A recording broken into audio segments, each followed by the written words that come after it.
Bom dia, meus amados, graça e paz. Hoje nós vamos expor os capítulos 7, 8 e 9 do livro de Eclesiastes.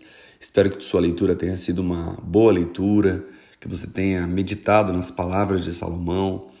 Nós temos visto que todos esses textos são textos completamente reflexivos, com um tom muito filosófico. Muitos desses textos podem trazer a impressão de que há uma instrução ao desgostar da vida. Nós não estamos olhando para Eclesiastes como um livro só de instruções, embora existam instruções no meio dos textos.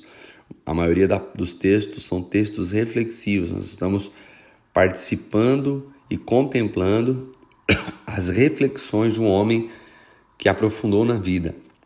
Nós já temos dito esses dias de que muitos dos dilemas de Salomão foram resolvidos em Cristo, porque ele estava buscando sentido, buscando felicidade, buscando completude, uma completude que seria impossível de ser recebida se o Filho não se revelasse, se Jesus não se manifestasse. Então é muito importante para que nós possamos conhecer um coração de alguém que está em busca de felicidade, em busca de completude, sem ter encontrado a Jesus. Mas é importante porque nós não deixamos de ser seres humanos e não deixamos de passar por essas reflexões, ou um dia passaremos pelas mesmas que Salomão teve. E muitas delas produziu nele profunda sabedoria e pode produzir em você também profunda sabedoria. O capítulo 7, o autor continua suas reflexões sobre sabedoria e justiça na natureza humana.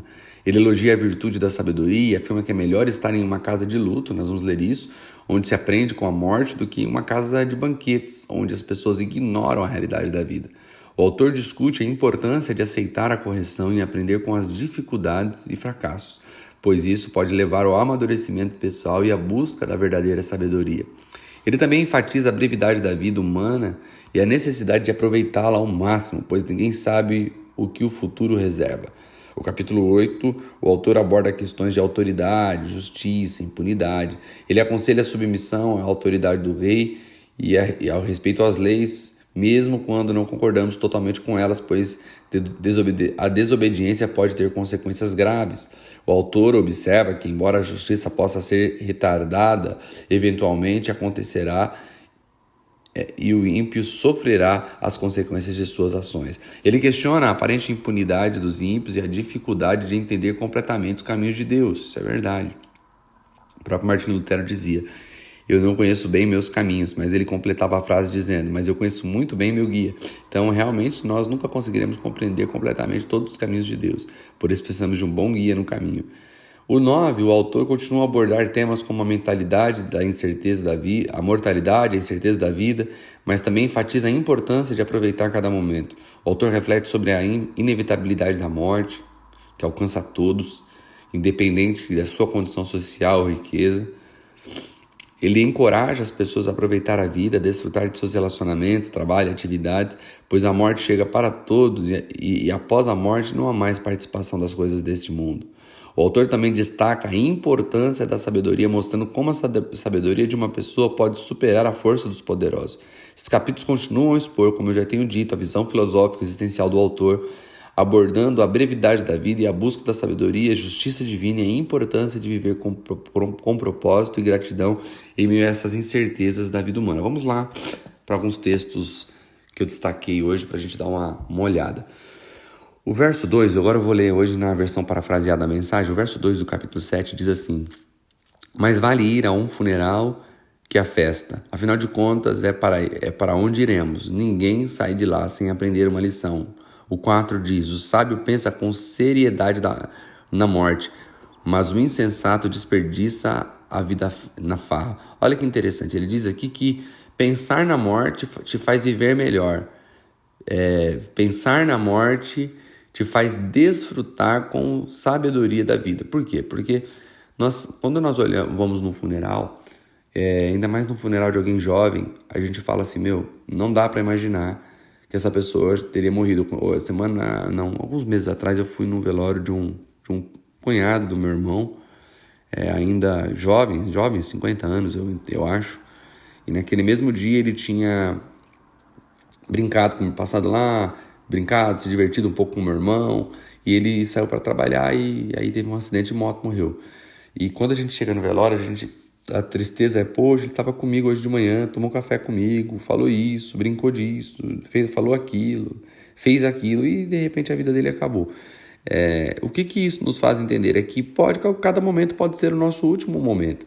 E se nós entendermos isso, como é que nós podemos elevar a intensidade do nosso viver?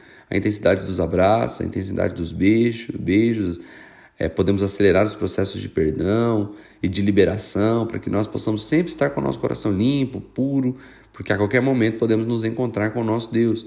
Então, realmente pensar na morte te conduz a um modelo de vida mais intenso. O 8 vai dizer assim, finalizar algo é melhor que começar, ter paciência é melhor do que se afobar e meter os pés pelas mãos. Interessante que ontem nós falamos sobre aquele que promete e não cumpre, e aqui tem algo muito a ver com isso, porque muitas pessoas são muito bons para começar coisas, mas têm dificuldade de finalizar. Talvez você seja aquela pessoa que tenha começado muitos projetos, mas em nenhum deles você conseguiu concluir. Então é melhor você não se afobar mais para começar, para que quando você comece algo, seja algo que você pensou, calculou, para que você possa finalizar. O 10 ele vai dizer, pare de chorar lembrando dos velhos tempos, nenhum sábio faria isso. Na versão revista atualizada vai dizer assim, nunca pergunte, por que os tempos do passado era melhor do que agora? Isso não é conversa de gente sábia. Por que ele está dizendo isso? Porque não faz sentido. No passado as pessoas, em 1995 as coisas eram melhor. Em 1995 as pessoas diziam, em 1985 as coisas eram melhor. Em 1985 as pessoas diziam, em 1970 as coisas eram melhor. Por quê? Porque o ser humano gosta de encontrar alento no passado. Assim, o próprio, ele vai dizer aqui em algum dos textos, ele vai dizer assim, viu um homem mal, que praticava maldade, morrer e as pessoas celebrarem um bom velório para ele. Assim, quando a pessoa morre, sempre ela era melhor do que quando ela estava viva. E então o passado sempre é melhor que o presente porque nós temos dificuldade em lidar com a realidade, né? O 14 vai dizer assim, o dia bom é o convite para a comemoração, o dia ruim, o chamado à reflexão. Os dois têm de Deus o seu lugar devido para que saibamos que nada está garantido. Isso mostra na incerteza da vida, né? O verso 21 e 22 vai dizer, não fique bisbilhotando a conversa dos outros. E se a fofoca for sobre você? Não seria melhor não ouvi-la? Então ele está dizendo assim, se alguém está fofocando de você, a melhor coisa que você tem que fazer é não ficar sabendo. E ele vai dizer ainda, ele provoca, vai dizer que você nunca falou mal de ninguém pelas costas. Ou seja, nós erramos nesse sentido também. Nós precisamos nos arrepender e melhorar nesse sentido de não falarmos mal de ninguém. E se alguém está falando mal de nós, a melhor coisa que existe é não ficar sabendo. É isso que ele está dizendo e eu concordo com ele. No finalzinho do verso 7 ele vai dizer, por fim cheguei à seguinte conclusão, Deus fez todos íntegros e honestos, fez tudo íntegro e honesto, e nós é que estragamos tudo.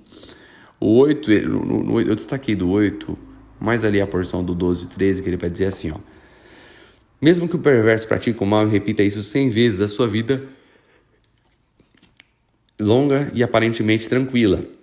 Então aqui aparentemente ele está dizendo que a vida, mesmo o perverso, ele não perde nada. Mas olha o que ele diz, ele continua dizendo, ainda estou convencido de que a boa vida está reservada para as pessoas que temem a Deus e vivem de forma reverente à sua presença, e que o perverso nunca terá uma boa vida.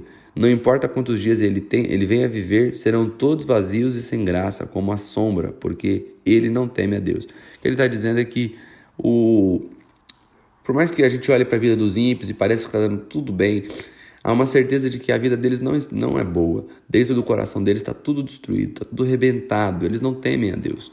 Então a vida boa é para aqueles que de fato temem ao Senhor. Finalzinho do 8, verso 16 e 17 diz assim, quando me lancei de corpo e alma para buscar a sabedoria, examinar tudo o que acontece nesta terra, compreendi que mesmo mantendo os olhos abertos dia e noite, sem nem piscar, nunca se entenderá o sentido do que Deus está fazendo neste mundo. Pode investigar à vontade, nunca compreenderá. Não importa quanto você conhece, jamais chegará lá. Está dizendo sobre as dificuldades de compreender o caminho de Deus. Todo o 8 também vai dizer, continua nesse mesmo perfil de reflexão.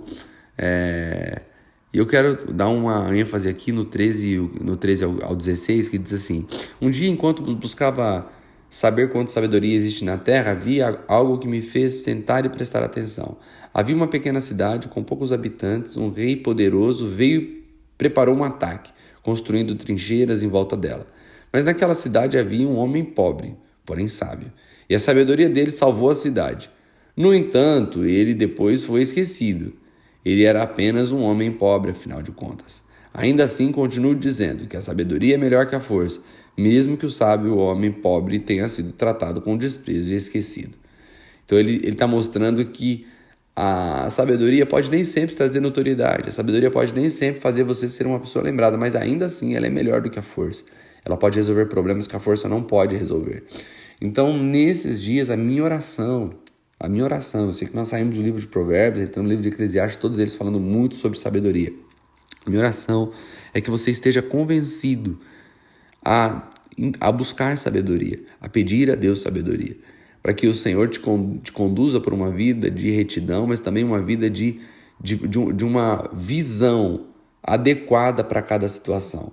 Porque nós estamos vivendo em tempos onde nós precisamos de sabedoria para lidar com tantas questões que têm se agravado. Sabedoria para lidar com a família, sabedoria para lidar com os negócios, sabedoria para lidar com as pessoas da comunidade da fé, sabedoria para lidar com o tempo. Então que o Senhor te dê que esses textos todos sejam um convite à sabedoria. E ainda mais uma sabedoria associada ao Senhor Jesus, ao conhecimento do nosso Senhor Jesus. Você viverá coisas que você nunca imaginou. Então que você peça ao Senhor sabedoria. E quando você pedir sabedoria, Deus te dará algo para resolver. E quando você resolver, você terá adquirido do Senhor conhecimento suficiente para poder continuar crescendo na vida. Então que o Senhor te conduza nesse dia na busca pela sabedoria. Que Deus te abençoe e que você tenha um lindo dia.